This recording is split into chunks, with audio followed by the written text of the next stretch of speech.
that's a song I demoed back home. The full-blown thing. I played all the drums and everything, and that was the last song we decided to put on the album. Yeah. It's pretty different from the other ones. It started off as a full-blown acoustic folky thing, and me pretending again to be some famous dude who probably, you know, died 30 years ago, whatever. And it's one of those songs that I was trying to just write a song that just goes, and the music and the lyrics and everything just until the end. So. Yeah, it just like moves along. I was trying to test out the limits in that sense, and my limits end up about like 540.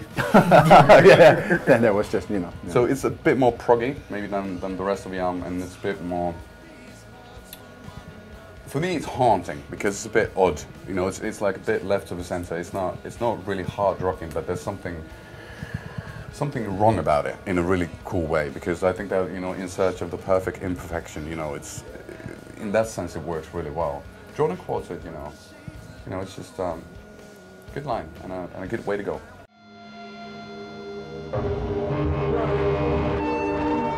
That was one of the stuff that happened really spontaneously. It was during the pre-production when we started setting everything up. We are working actually on Drawn and Quartet with the lads. We were playing that song, and then all of a sudden, I started humming that riff again, and then we were just trying it out, and then making it really slow, and we're laughing, and having a good time. That sounds great. Then all of a sudden, I was like, let's record it, which we did. You can hear me say "puri" at the beginning, which means rolling and finish. And we just started playing it. We played like 7 minutes of it, and it sounded great. And then I took the files back home, put it all on the C cassette, detuned it, messed about with it, put some odd ambient guitars, and shouted, and did these black metal type of thing is on it. And then all of a sudden, you know, I recognized that at the end of the day, again, a good rock album should have one song dedicated to the Lord downstairs.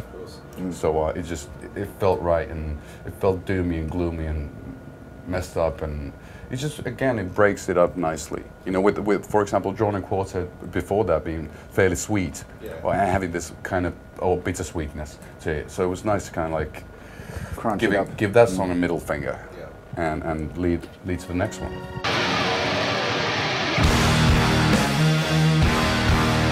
And we usually have the tendency of, I love the last track of the album, well, because I consider the actual last Kiss the Void.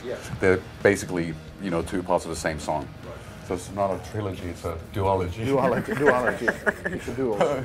But yeah, Duo from Hell. Who brought the riff to the table? It was I. It was funny. It was a funny thing actually, because I was in a taxi. I was on the way to the rehearsal place. It takes about 25 minutes to get there. And I started humming it for some reason, which I rarely do. So I started humming it. I didn't have like a dictating machine, anything with me or on me. And so I had to keep on humming it for like 25 minutes. And then when I had to pay for the taxi, I was humming it.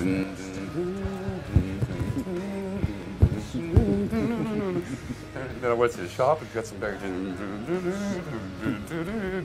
then after that, I went to the rehearsal place to the guys. Then picked up the first guitar. And then the gas started like. And then it was one of those songs that it was like we went straight to the verse. We knew exactly it's down, down, down, down.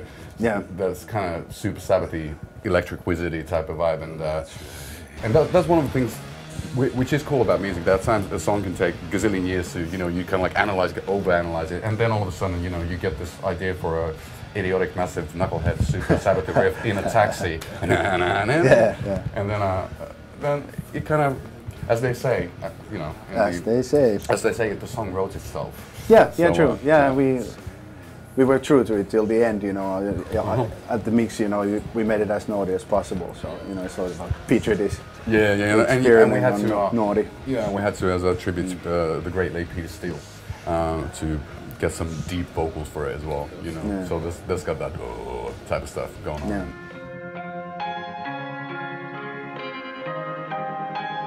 Yeah, Kiss the Void is like it's like basically an outro to that song. I love albums that just you kind of lose yourself in the psychedelia of it all. You know, I don't like the music to be psychedelic all the time. You know, filled with effects and stuff like that. But it's great when it happens on occasion. So it was Gas wasn't at the studio, so I was playing the drums, So that's why they don't groove at all, you know, compared to the rest of the album. And then we laid down some like dubby basses and all sorts of audio effects we had, and it was just one of those, like, I consider it a Jane's Addiction thing. I love the fact that when you listen to an album, and especially that song, the Kiss the Void, because it ends really abruptly with the pressing of the stop on the cassette thing. It's great when you get lost in music and all of a sudden, what the hell yeah, it's happened? taken away from you. Yeah, kinda, yeah. Well, not hopefully falling asleep to the album, but well, at that point, I think it's acceptable. You know, if you get that far without falling asleep, I think we're on the safe side. So, you know. Well, not enough, yeah. Yeah. Okay.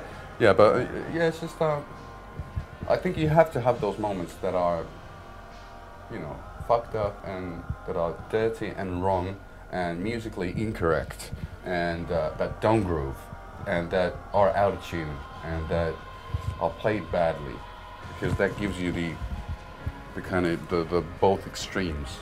And you can appreciate that. Okay, oh, this song, you know, Gas plays pretty okay.